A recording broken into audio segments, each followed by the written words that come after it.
guys. Oh, okay. One more time? Mm-hmm. Okay. One more time. Welcome to Court Reporter Confidential. A place to talk about all things court reporting, including industry news, technology, best practices, and personal experiences from professionals in the field. Welcome to Court Reporter Confidential. I have a special guest with me today, Jen Porto. Good morning. She's a good friend of mine. We served on the DRA board together. We live relatively close and love to share stories. And anyway, We're a good team. We work well together as well. Yes, absolutely. And you've taken jobs for Regal, and so I'm very glad to have you on. Thank you for having me. Yes. So you have a very interesting story, and we can just jump right into it. Fantastic. But, you know, you have a story of tenacity, and that's what I wanted to highlight today for our students, for our new reporters, primarily students, but tell me how you got started in court reporting. The way that I got started in court reporting is I actually had a friend who was in court reporting school. She was a high-speed student. Her sister was an official in Whittier, and I used to love hearing her stories, and I thought, wow, to be a fly on the wall and hear all of those stories. I was a business student at the time, and I was just bored out of my mind, and I was working in property management, and I thought how exciting to have something like this to go to work every single day and be excited about hearing something new. And so I was a property management assistant, and I was working during the day and just barely making ends meet. And she said, you know, you got to go to school all day in order to do this. Back then, school it ate up every single minute of your day. And it was really hard to be a night student. So she said, you've got to do this. My family has a pool house, and you can move in the pool house. And I thought, okay, you know, thanks for the offer, but you know, if it ever happens, great. 2 weeks later, long story short, the pool house was ready for me to move in, and boom, boom, boom, everything just happened. I move in, and I had my bed and a little dresser, and to give you an idea, it was a closet. It was, okay, maybe a little bit bigger than the closet, but my headboard and footboard touched each wall. I had a little room for a desk. What I did not have is a kitchen. So court reporting took me 5 years, basically from start to finish. School was never easy for me. And because I didn't have a kitchen for 5 years, I ate ham and cheese sandwiches. I had a crock pot, and any dishes that I needed to do, which were not many because I, again, lived off of ham and cheese sandwiches, I did my dishes in their garden outside. That's crazy. And so I just learned how to be very, very simple while I was going through school. And it, I think, helped me to appreciate everything that I have now, because I have worked so hard to have an actual office in my house. Yeah. So it took you 5 years, you mentioned. Took me 5 years. Tell me about that. Yes. So my 5-year struggle through school did not end there. It took me another 4 years, 18 times to pass the CSR. Oh my goodness. I am not, and I have never been, the student that shows up for a test and aces it without studying. I am that student in junior high all the way through all of my schooling that would stay up all night studying tests and then barely get by. I was always a very good student, but I always had to put the work in. And so, yes, I took the CSR 18 times, and we were completely in person back then. Yeah. And I have extreme test anxiety. Yeah. I literally feel like I'm having a heart attack. Like my heart just beats out of my chest to levels that I can't even explain. My hands fall off my machine because they're shaking so bad. And I think I just put so much pressure on myself in those moments. And I can talk in front of audiences. I can real time with one hand tied behind my back. I really can. I don't know what it is about the testing situation. And so I had to learn how to overcome and how to mostly keep going through that failure. Well, let's just be clear. The test itself is not hard, and I just want to make sure we don't freak Right. everybody out. Right. It does I'm not, so sorry. No. It is this. It is in my brain.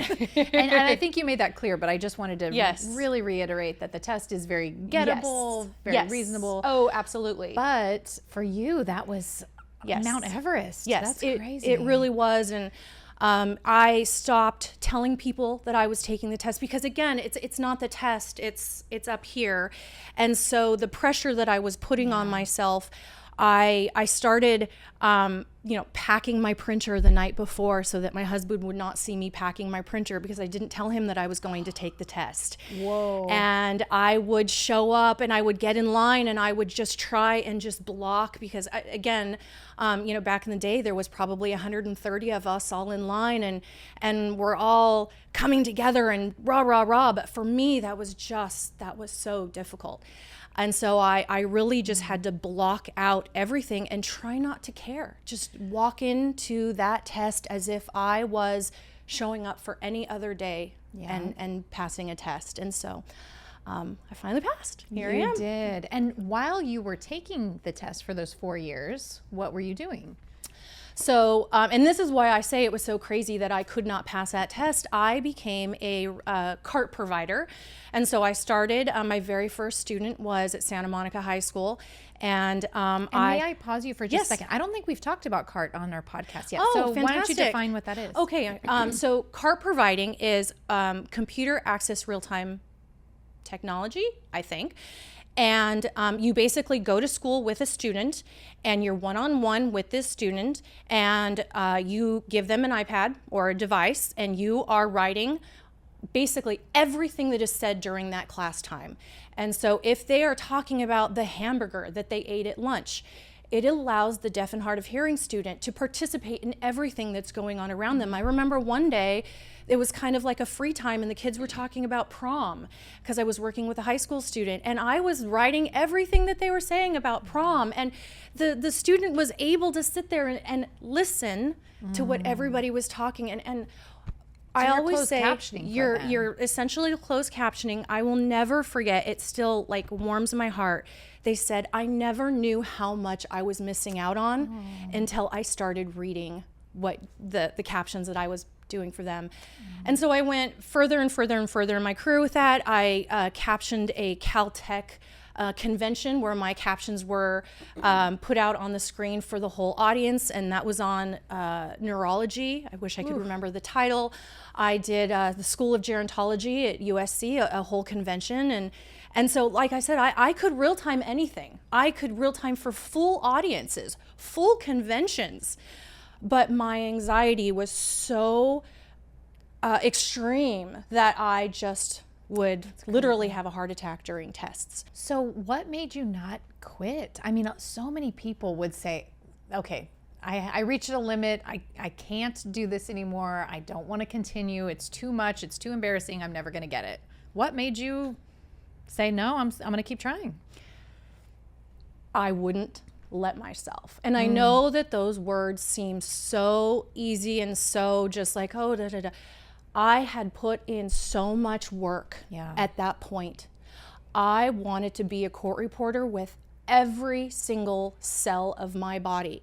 I had given up so much of my life and gone in a different direction. I wonder if that's why you cared so much. Oh, that's I absolutely. probably what contributed to that anxiety. Absolutely. But I think I'm that way in a lot of things that court reporting just became who I am. And if you know me, I don't have kids and I am a court reporter to my core. This is who I am.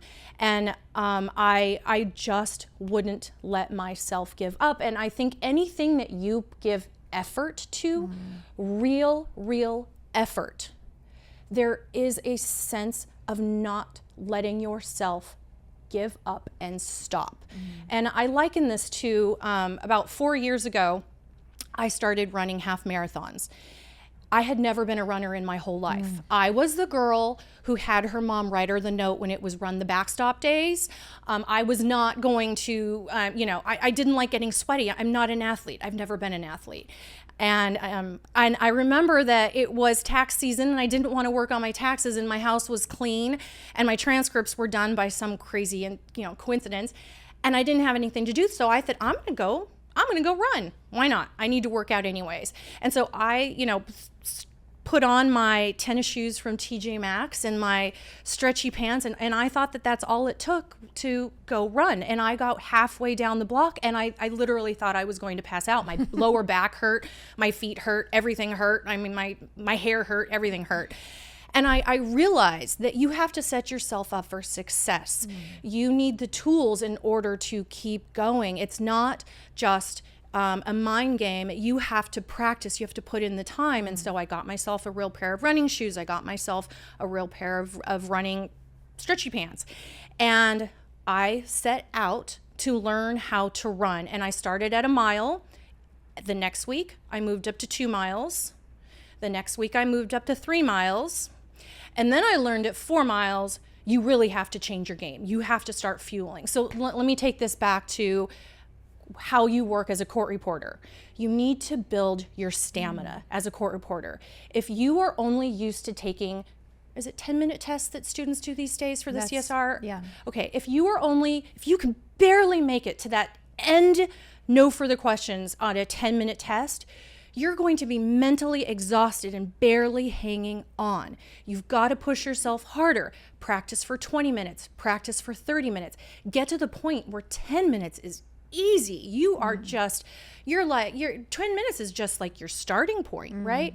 So it goes back to my running. When I started running, when I got to 4 miles, I didn't know what it would take to get me to 12 miles, 13.1 miles. And then I started losing toenails. And then your hips start hurting, but you know what? You keep going. You're on mile 6, but you are only halfway through. Your hips are aching, your mouth is dry. You start rewarding yourself in little tiny ways. Maybe you let yourself have an extra sip of water at that 7-mile mark. Maybe you let yourself go a little bit slower. And I was never any faster than a 10.5 mile runner. I think I PR'd at 10.5 on the Newport half marathon, or forget what it's called. But you have to learn how to work through that pain. And practicing is painful. Let's be real. Yeah. It is so hard to sit on your to whether you're on your machine or you're voice writing, and to sit there and be listening and not let your brain sway for 2 seconds. Staying focused is really a skill. That's harder than the actual skill. It absolutely is. Let's just clear something up. So we are both machine writers, Yes. right? Yes. Voice didn't exist before. Right. So often when we make references, we're like, writing. Yes. Or we say writing, right? Or Right. typing or Right. whatever. Right. So anytime, but all these principles apply absolutely. to voice writing, steno, whatever. Absolutely. So I just wanted to tell our audience that if we refer to that, we are not excluding voice writers. It's just our lingo, right? It's how we speak. So yes, I speak with my hands. I'm Italian, so I do this a lot. yes. So, but you were talking about the tenacity of the analogy of running versus Right. steno and how you have to prepare and all the things. So, Oh, absolutely. I don't know if I interrupted. No, not at all. And I truly believe that, even as we're working our way through our schooling careers and then as professional reporters, our work on ourselves does not end. We have to continue to be tenacious in everything that we do. And I know that we keep using that word, but it's really the theme of how I work. I have never been the smartest person in the room. I have never been the person that can show up to a deposition and not be nervous. Even at this stage in my career now, I post a lot of things on my stories and my Instagram about the jobs that I do, and I get a lot of messages from reporters like, the jobs that you do are so hard. How do you do it? And my answer is, I just do. But there is not a job that I don't pull into that parking lot that I am not nervous for. And the way that I conquer that are the tools that I talked about when I was running. The shoes, the pants, you have to set yourself up for success.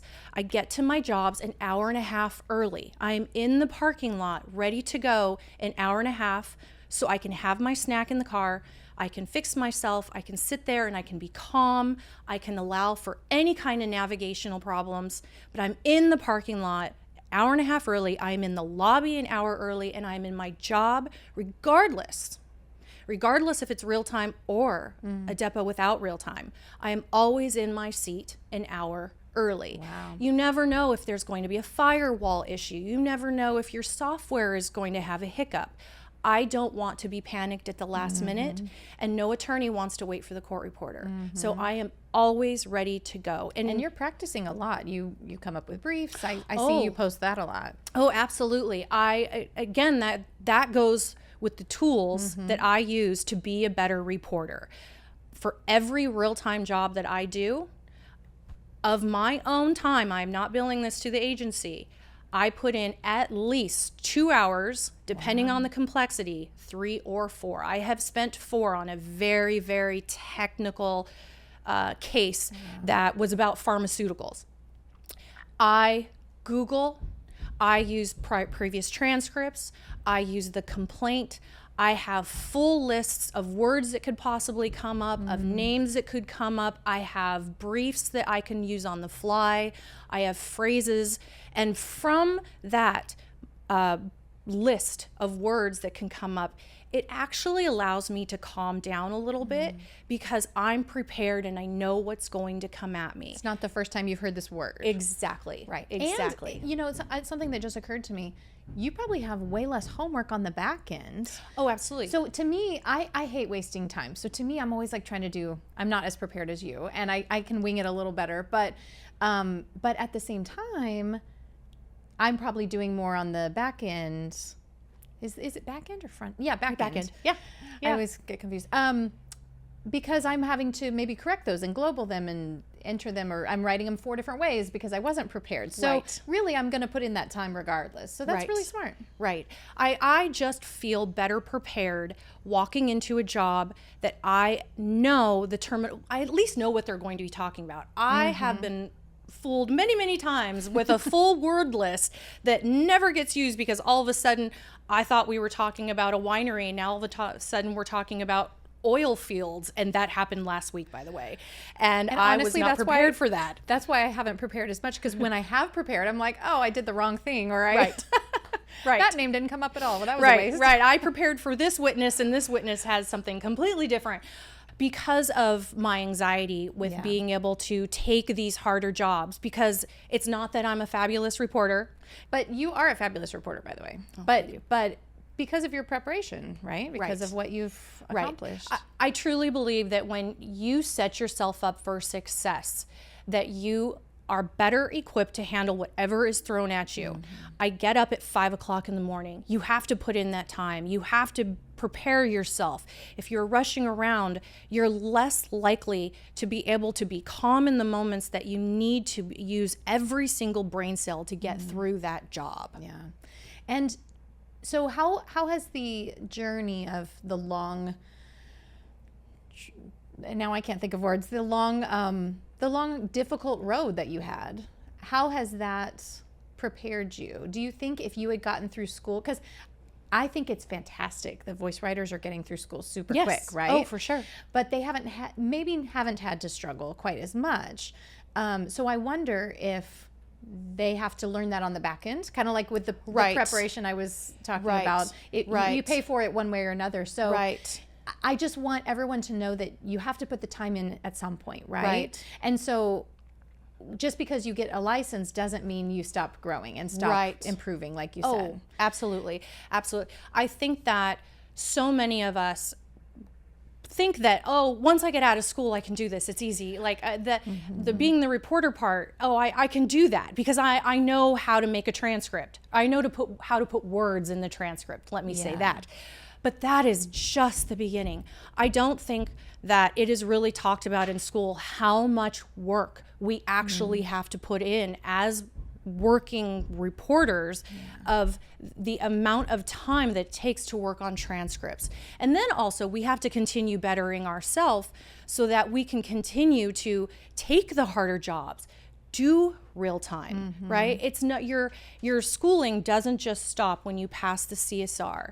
Then you need to start working on your dictionary and working on your skills so that you can provide real time to attorneys. Well, and I was going to say as well that we have promoted our field as one that can provide a great income, right? Sure. And it can, and it does. Right. But it doesn't come for free. Right. So I think a lot of people think, oh, well, since I have, whether you're machine or voice, oh, I got my license, I should be making this much and I don't have to put all the work in. Right. But you're right. We don't emphasize as much the continual, the crazy schedule. I might be at the depot till 6 or 7 and I have to have a backup. Like it's a lot. It's crazy. Absolutely. And that's something that I think that needs to be talked about more in school, is that we don't really have control. We have control of where we're going and how many jobs per week that we take. But once we go to that deposition, we could be there for 1 hour. We could be there until 9 p.m. We just don't know. And again, it goes back to that preparation. I always joke, and if you know me, you know that I joke about my soggy sandwich.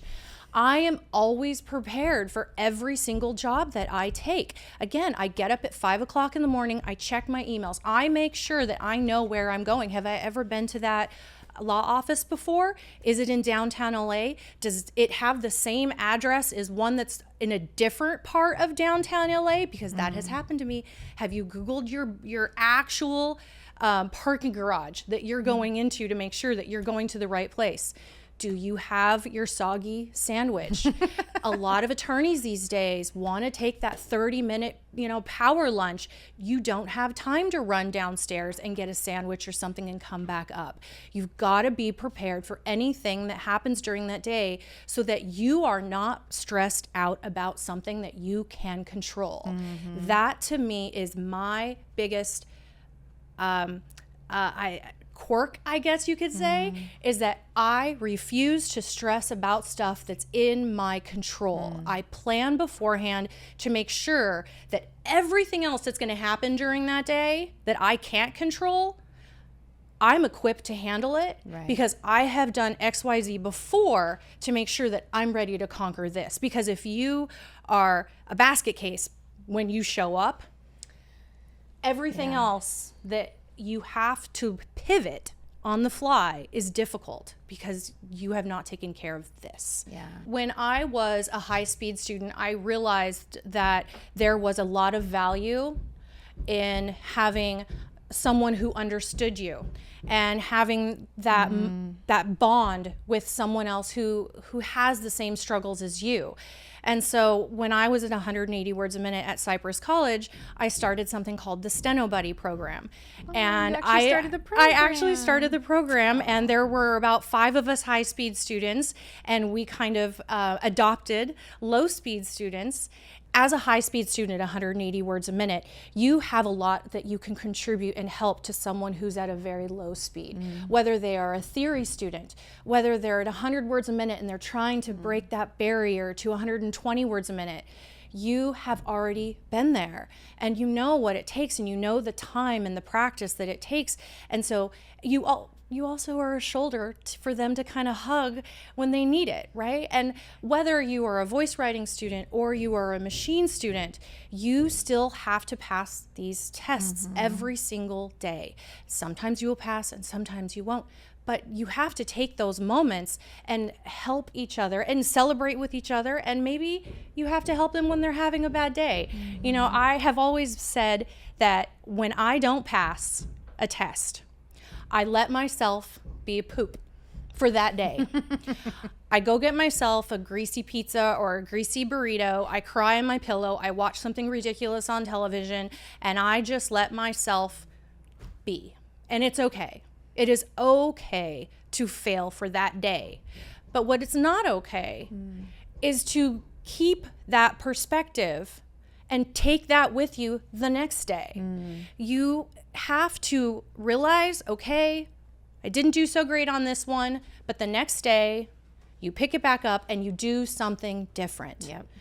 You don't practice the same. You don't do the same thing over and over and over.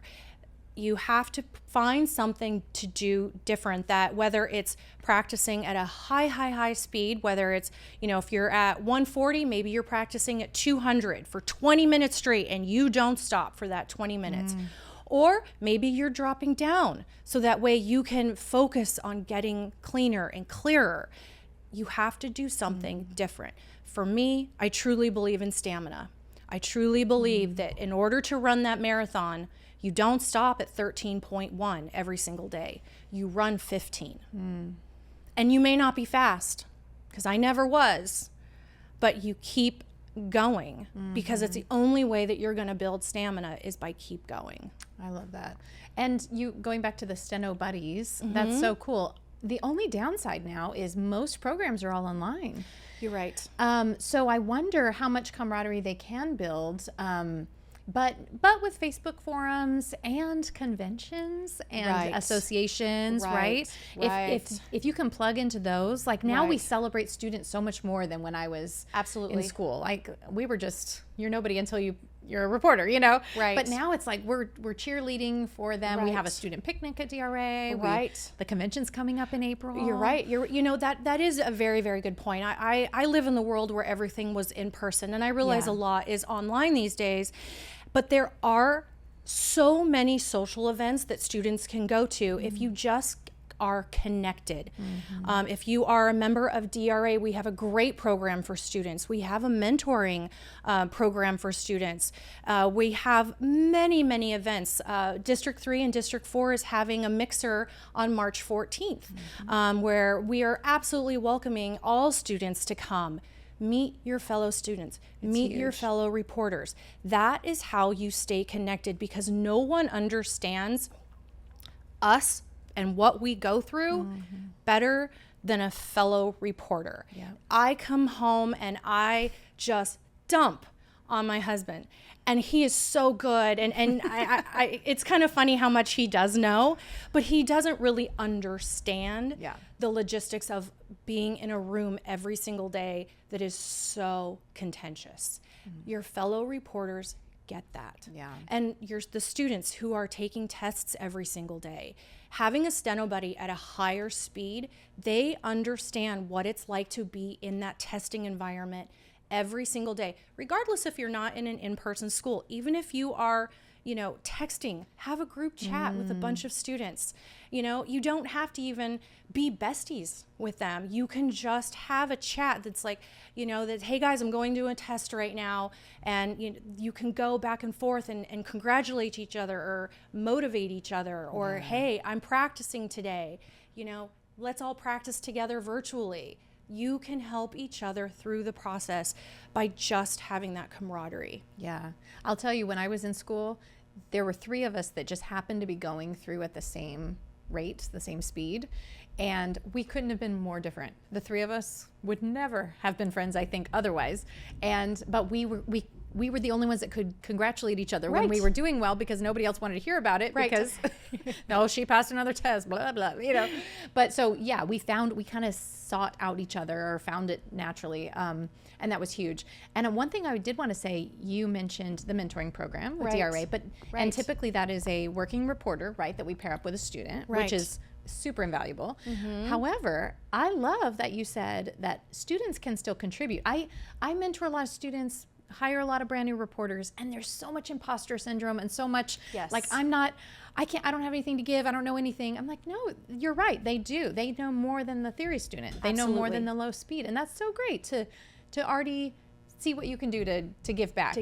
And as I learn as a working reporter of 21 years, I still learn from students. I still learn from them. So you probably will still learn. It's not a one-way street of giving. When I first started working, I didn't realize how much I didn't know, and how much we learn a lot by just doing. And I have coined the phrase, you don't know what you don't know until you know. And it goes with the littlest things, you know, how to prepare a rough draft. What's that? The attorney wants confidential sections. What's that? Right? I remember the first time someone said, Madam Reporter, leave a blank in the deposition. I was like, okay. Oh, yeah. I have no idea what you just said. And then I went and called my mentor. What in the world is that? Please tell me. Absolutely. Absolutely. Fake it till you make it. Fake it till you make it. And as soon as you get out of that moment, you text message someone who is in your group chat, what does this mean? And then you walk back in the room, and then you're like, oh, great, I got this again, right? Like, you have to have those tools in your back pocket, and your mentors, your fellow reporters, your DRA, what's it called? The code book. Oh, yes. Our DRA code book is super invaluable. I reference it all the time. Yes, absolutely. You have to have the tools in your back pocket, because when you're a reporter, you're on your own little island. For sure. You don't have anyone to consult with. You have to be able to work on the fly, to problem solve on the fly, and to be able to answer with confidence immediately. Yeah. But you have to be able to know what you're talking about as well. Yeah, that's a tricky balance. Absolutely. Yeah. Absolutely. And so being able to say, counsel, one moment, let me go make a phone call, or let me go find out that answer. Yeah, because for we you. don't want to fake it either. Like, we want to make sure we actually have You have to have the right information. You have to have the tools to have the right information. They are out there. You just have to know where to ask and be able to have the people to consult with to find that information. And we have that at every level. Oh, I for still sure. I have firm owners that we have a little group chat, and I will ask them, okay, yeah, we've been in business 17 years or so, but I'm like, oh, this has never come up for me before. It's a first. It's a new scenario. So yeah, I'd never be afraid to ask. Absolutely. Sure. Yeah. Absolutely. So what advice would you give? I'm gonna give you an example first. I'll start us off. But a lot of people say, what advice would you give to someone who's stuck, right? If I'm stuck in a speed, or I'm discouraged, or whatever. In my experience from others who have done this, when they sit out with me, You're so right. it is like a shot in the arm. They're like, Yes. oh, I can do this. It's so Right. much more. I think when we're in testing mode and we're constantly being pushed to a higher speed than we're comfortable with, it's depressing, right? And when you think like real world must be impossible. If this is impossible to me now, real world, it's got to be like out in the stratosphere. But then when you go and sit in a regular job and you go, oh, this is attainable. I can do this. Or look how fun it is. Or look how, I don't know. I think the real world just gives you perspective on what it's going to be like and how you can do it. And I think that's a great place to go if you're stuck. But you might have more practice tips. But I absolutely agree with you. It's about keeping your eye on the ball. Yes. It is about keeping yourself in that mode of, this is where I want to go and this is where I belong. And I think a lot of times when you are in testing mode, you are just constantly practicing. Again, you're on that little island by yourself. But when you actually sit out with a working reporter and you're in that moment of being in the job, you can almost feel the excitement rush back into you of, this is why I am doing this. Yeah, so cool. This is why I want to be in this. I want to be able to be here. What do I need to do to get here? And that, whether you have to write down a list of to-dos to keep yourself focused. For me, my to-do lists have to-do lists. I finally bought myself a Remarkable because I would lose my to-do list, and then my to-do list would, I would have to recreate my to-do list. I have to make sure I am a very, very structured person. I need to be able to check off the box. Next one, okay, I checked off the box. It feels so good. It feels so satisfying.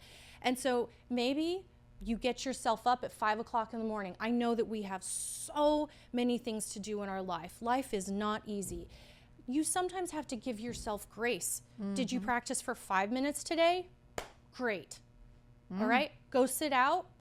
Maybe it's a 2-hour deposition. Maybe it's a 4-hour deposition. Well, then you have practice while you're on the record, and then you practice again for 5 minutes off the record. I think that we need to treat our practicing like it's a job. I write so well after I have been on a really hard job. Yep. Why? Because I've been doing nothing but being on my machine or writing for 9-10 hours. Yep. I have been focused. I have been using that skill of being on autopilot for all of that time. The next day when I go to a job, regardless of what it is, I almost feel like, oh, I can do this all day long. Yeah. You have to work on yourself so that you can make it easier. Every single step is going to feel so hard, but once you have put in the work on that step, the next step is going to be that much easier. Yeah. And a lot of times I know sometimes like, okay, you finish 100. Yes. And now I got to start over at 120. Yep. Right? You have to redo everything that you just did in order to pass that 120 hurdle. Same thing with 140. It's not just passing that one speed and then success.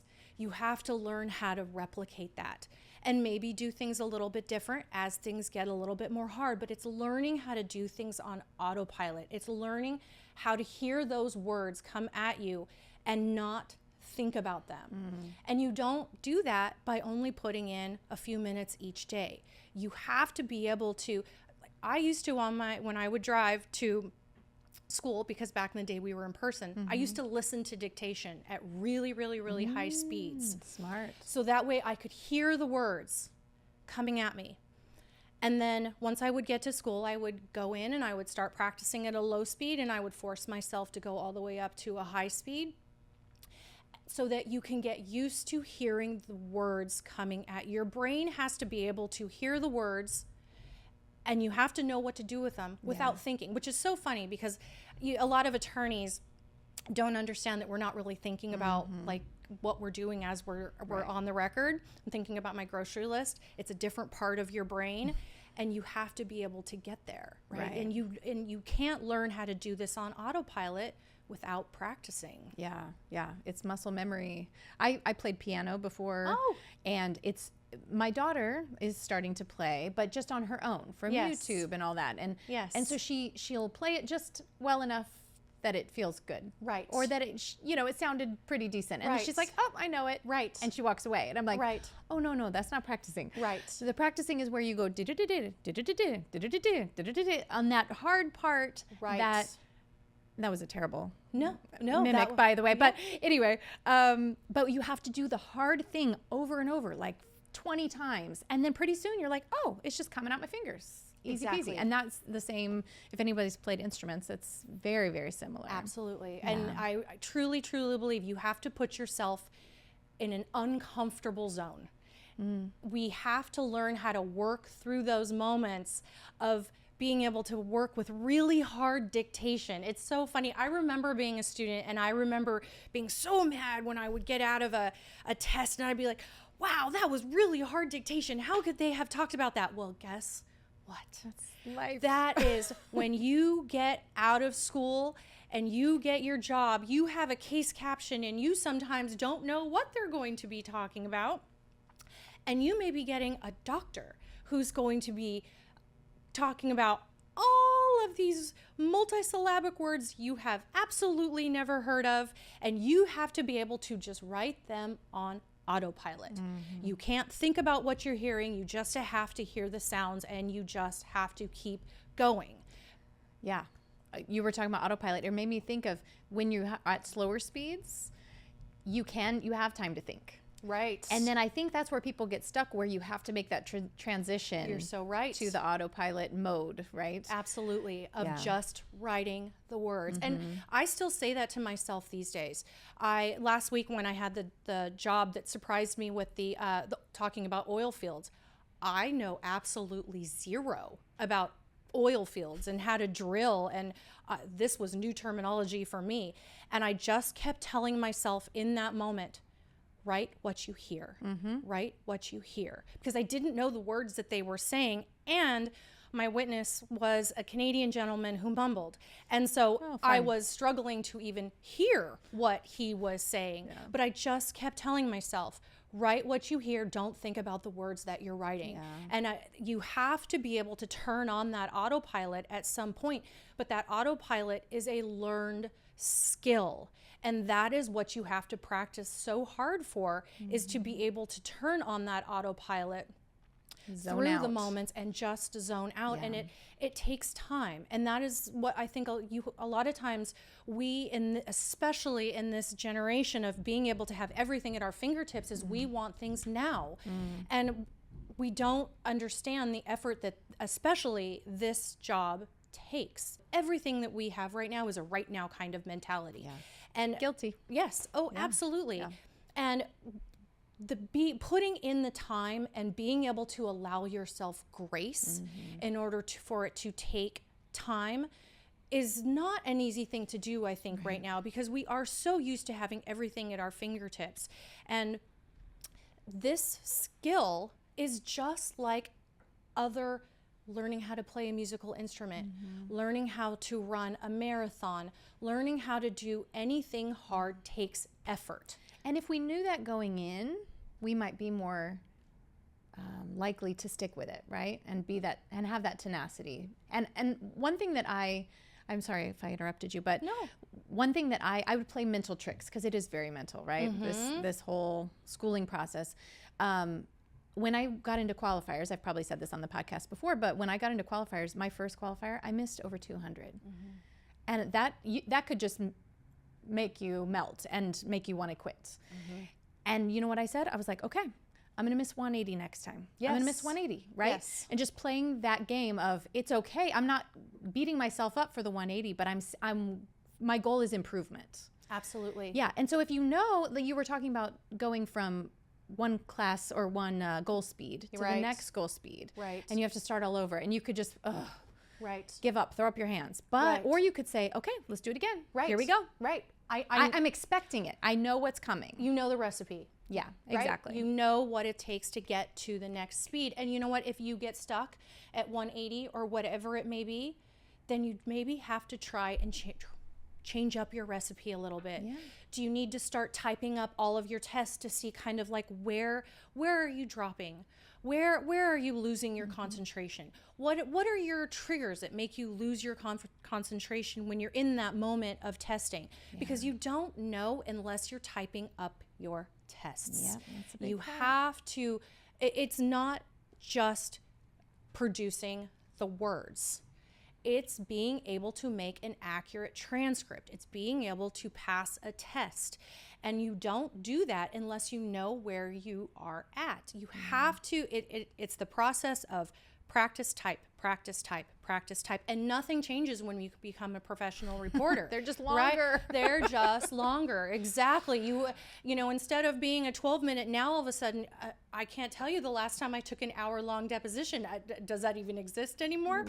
Right? Like You would kill for a 30-page transcript. Oh my goodness. Yes, absolutely. That doesn't, it rarely happens. It rarely happens. But now we get paid for it. So this is the Yes, absolutely. the benefit. Absolutely. We get paid for it, and that is the benefit of sticking through school. It's worth it. It is absolutely worth it. I have had so many doors open in my life that I never thought would be possible. I have done so many jobs. Tell us your fun things. Go. Oh my goodness, yes.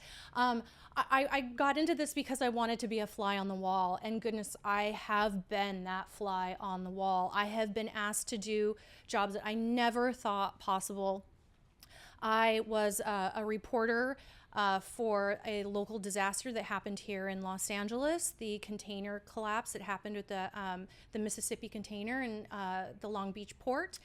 And I actually did almost all of the interviews. They were not depositions, they were interviews of the entire crew and dock workers that were surrounding that disaster. And that was probably the most interesting job that I have ever done. I got an email that said, how would you feel about boarding a container ship? You have to wear garden shoes and a backpack because you're going to have to climb a ladder to get up in the container ship.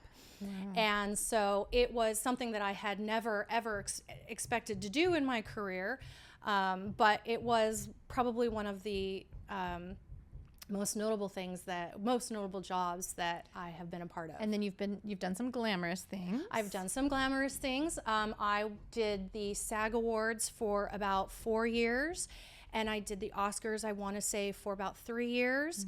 And the SAG Awards I'm actually very, very proud of because we did not have Scopus. We were a one-man show with the SAG Awards. So with the SAG Awards, we were on set, on property, and behind the scenes. And there were 2 of us, and we both took turns of doing the interviews.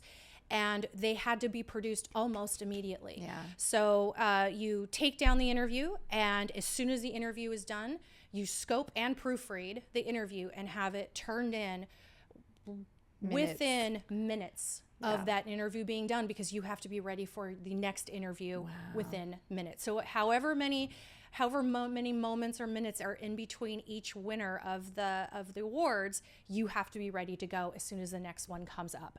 And then the next morning, getting up and seeing all of the different advertisements of when they would post the winners' quotes, I could literally see my transcript, the words from my transcript. That's cool. So that was absolutely a wonderful thing to be a part of. But, you know, just being somewhere different. For me, I am a freelance reporter through and through. I love being somewhere different every single day. I love working with different attorneys. I love going to different locations. I love the different cases. And so for me, it's about being,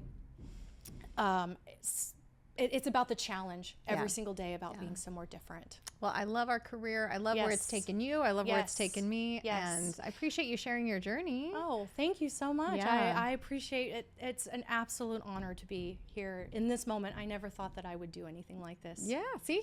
Took you here too. Yeah. Our big podcast. Yeah. Well, thanks for sharing. And I hope you enjoyed our episode. And please like and subscribe. And we'll see you on the next episode. Bye-bye.